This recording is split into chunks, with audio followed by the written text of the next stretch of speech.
শেষমেশ গয়না চোরকে ধরে ফেলল শুভলক্ষ্মী। সম্পূর্ণ জানতে দেখতে থাকো।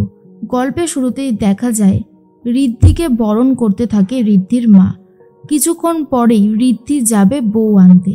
বাড়ির সবাই তো অনেক খুশিতেই রয়েছে, কিন্তু শুভ কোনোভাবেই খুশি হতে পারে না। চোখ মুখ দেখেই বোঝা যাচ্ছে কিছু একটা হয়েছে, আর সেটাই ভাবছিল ঠাম্মি। অন্যদিকে তখনই ঋদ্ধির মা বলে, আশীর্বাদ করা তো হয়ে গেল, এবারে আমাদেরকে বেরোতে হবে। শুভ এবারে ডোনাকে আশীর্বাদ করার জন্য হাতটা দে। তখনই শুভ ভাবে আর কোনোভাবেই হয়তো চেপে রাখা যাবে না, এবারে সবাইকে সত্যিটা বলে দেওয়ার সময় চলে এসেছে। কিন্তু আমি সবাইকে সত্যিটা বললে কিভাবে নেবে সবাই সত্যিটা? আমার তো সেই জন্যই খুব ভয় লাগছে। তখনই আদ্রিত বলে, কি হলো শুভ?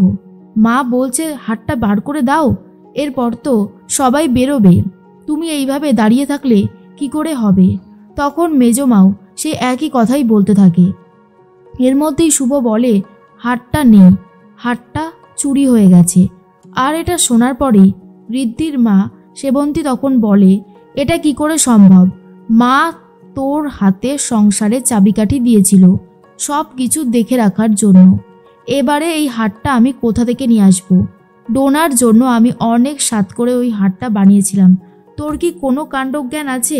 তুই হাটটা নিজের দায়িত্বে ভালোভাবে যত্ন করে রাখিসনি কেন?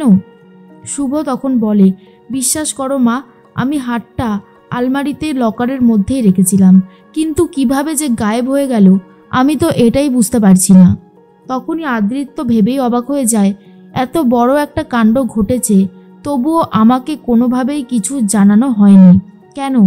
এরপর শুভকে বলে, শুভ তুমি তো আমাকে বলবে এত বড় একটা ঘটনা ঘটেছে, তারপরেও তুমি সবটা চুপ করে গেলে কেন? এর মধ্যেই ডোনাদের বাড়ি থেকে ফোন আসতে থাকে। ঋদ্ধির বাবা তখন বলে, হ্যাঁ এই তো আমরা বেরোচ্ছি। তখনই সেবন্তী বলে, কি করে বেরোবো আমরা হাটটা ছাড়া? হাটটা থাকলে তবেই তো বেরোতে পারতাম। ঋদ্ধি বলে, মা এসব কথা ছাড়ো, ডোনা এতটাও লোভী মেয়ে নয়, অন্য হাট দিয়ে ওকে আশীর্বাদ করবে, তাহলেই তো হয়। তখনই সেবন্তী বলে, কেন কেন আমি অন্য হাট দিয়ে আশীর্বাদ করব? যেই হাটটা দিয়ে আশীর্বাদ করার কথা আমি সেই হাটটা দিয়ে আশীর্বাদ করব। না না, আমি অন্য কোনো কথা শুনবো না। তখনই মেজমা বলে, একটা হার তুমি দায়িত্ব সহকারে রাখতে পারলে না, এবার কি হবে? আমরা ডোনার বাড়িতে গিয়ে মুখ দেখাবো কি করে?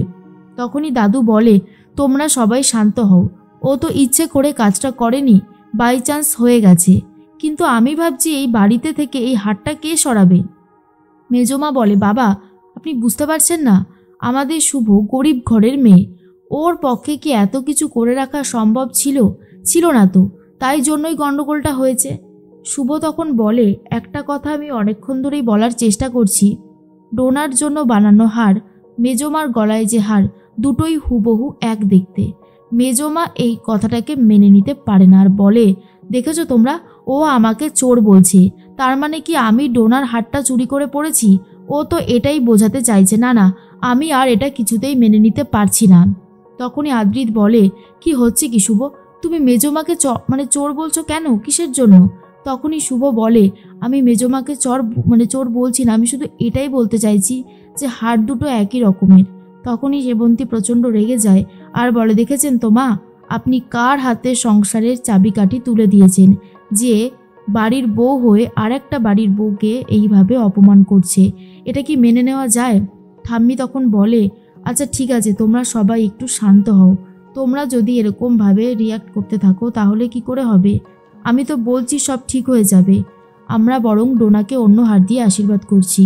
ঋদ্ধি তখন বলে, আমিও তো মাকে এই কথাটাই বলছি যে অন্য হাত দিয়ে আশীর্বাদ করো, এখন এই ঝামেলাটা মেটাও। আদ্রিত বলে, যে এই কাজটা হলো সেটা ঠিক হলো না শুভ, এটা কিন্তু খুব ভুল হলো। এরপর মেজমা অনেক কান্নাকাটি করে আর বলে, আমি প্রমাণ দেখাচ্ছি, এটা যে আমার হার আমি এক্ষুনি প্রমাণ দেখিয়ে দিচ্ছি। এরপরে প্রমাণ দেখিয়ে দেয়, তাই আরোই সবাই মিলে শুভকে কথা শোনাতে থাকে। মেজমার মেয়ে তখন বলে, এটা কিন্তু ঠিক হলো না, আমার মাকে এভাবে চোখের জলে নাকের জলে করাটা একদমই উচিত হয়নি। অন্যদিকে তখনই শুভ বলে, কি করতাম আমি, আমার পক্ষে কি কিছু করা সম্ভব ছিল? তখন ঋদ্ধি বলে, এবার কিন্তু আমাদের সত্যি দেরি হয়ে যাচ্ছে। মেজমা বলে, দিদি ভাই আমার হাতটা আর ডোনার হাতটা যদি একই হয় তাহলে তুমি এক কাজ করো, মান সম্মান বাঁচাতে আমার হাতটা দিয়ে আপাতত ডোনাকে আশীর্বাদ করো, তাহলেই তো হয়। সেবন্তী বলে, এছাড়া সত্যি তো আর কোনো উপায় নেই, দে আর কি করা যাবে। তখনই মেজমা নিজের গলার থেকে হারটা খুলে দিয়ে দেয়। সেবন্তী বলে, দেখলি তো শুভ, একটা হার নিয়েই তোর কি অবস্থা করে ছাড়লাম। তুই চাইলেও এরপরে আর কিচ্ছু করতে পারবি না। সবাই মিলে বেরিয়ে যাচ্ছে ঋদ্ধিকে নিয়ে, আর অন্যদিকে শুভ চলে গেছে ঘরে। তন্ন তন্ন করে সব কিছু সার্চ করতে থাকে আর বলে, কোথাও তো একটা গন্ডগোল হচ্ছে। আমি বা আদ্রিত কেউ তো আর হাতটা ধরিনি, তাহলে হাতটা জায়গা থেকে ভ্যানিশ হয়ে গেল কি করে? সমস্ত সত্যিটাই আমাকে খুঁজে বার করতে হবে। এরপরেই ঘরের মধ্যে একটা জামার বোতাম খুঁজে পায় শুভ আর বলে, এটা তো আদ্রিতের জামার বোতাম না বলেই মনে হচ্ছে। এরপর আদ্রিতের জামা চেক করার পর বুঝতে পারে এটা আদ্রিতের জামার বোতাম না। যে চোর সে এই ঘরে ঢুকেছিল আর একটা প্রমাণ ছেড়ে গেছে। এই জামার বোতামটা যার হবে সেই হলো আসলেই গয়না চোর, কিন্তু কে সেটাই আমাকে খুঁজে বার করতে হবে। ঋদ্ধি তো চলে গেছে বিয়ে করার জন্য, আর অন্যদিকে শুভর মনটাও খারাপ। ঠাম্মি তখন বলে, দেখ আমি বুঝতে পারছি তোর মনটা খারাপ, কিন্তু তুই যদি এখন মন খারাপ করে থাকিস তাহলে কি করে হবে বলতো? মন খারাপ করিস না, দেখবি সব ঠিক হয়ে যাবে আর গয়না চোরও ধরা পড়ে যাবে। কিন্তু এই দিনটা জীবনে আসবে না। আজ ঋদ্ধির জীবনের এত বড় একটা দিন, ঋদ্ধির বৌদি মুখ ভার করে থাকবে, সেটা কেমন লাগে? কিন্তু শুভ বলে, ঠাম্মিকে কি এই বোতামের ব্যাপারে কিছু বলবো? না থাক, এখন ঠাম্মি অনেক হইহুল্লোর মজার মধ্যে রয়েছে। এই বোতামের কথা বললে ঠাম্মিও চিন্তা করতে শুরু করে দেবে, সেটা খুব একটা ভালো হবে না।